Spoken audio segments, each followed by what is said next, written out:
Ain't much to say, man. Look, we all know that UFC Fight Night, Marcin Tybura and Sergey Spivak, ain't nothing against these guys. None against them. I'm watching. That ass. But this ain't something a lot of motherfuckers is tuning in for. All right? Just be real with that. I'll watch. I'll appreciate it. I'll talk about it. There's a couple undefeated fighters I don't know. I like to do it because you never know who's that next person. And I think a lot of people take this the wrong way when the UFC does this type of shit. These cards are not for everyone, obviously. I mean, would the UFC like for everyone to watch the fights? Duh. I think that's fucking obvious. Who wouldn't want their clients or customers or people, consumers, whoever, to watch their content that they're putting out there? But they know that only the diehards or only the fans or only the people that are drunk probably just, fights, whatever. That's fine. But obviously there's no big names. We know that. These are not for that.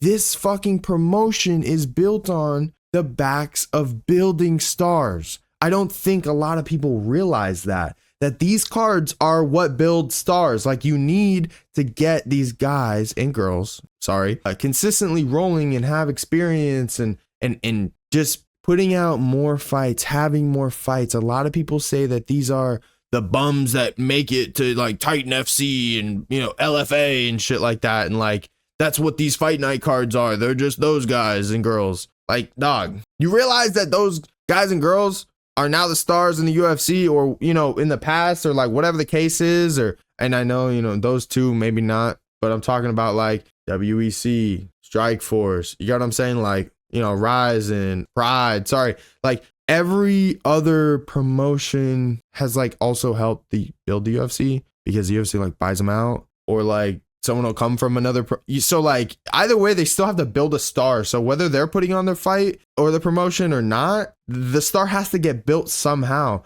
What do people not understand the concept of the business side of putting on more fights to build stars and have upcoming fighters have better matchups, so then when they get to the pay-per-views and the big, you can put better fighters on those. Just people don't understand the concept of it and just see what it is for what it is. And to be real with you, most of these guys are making more money in the UFC.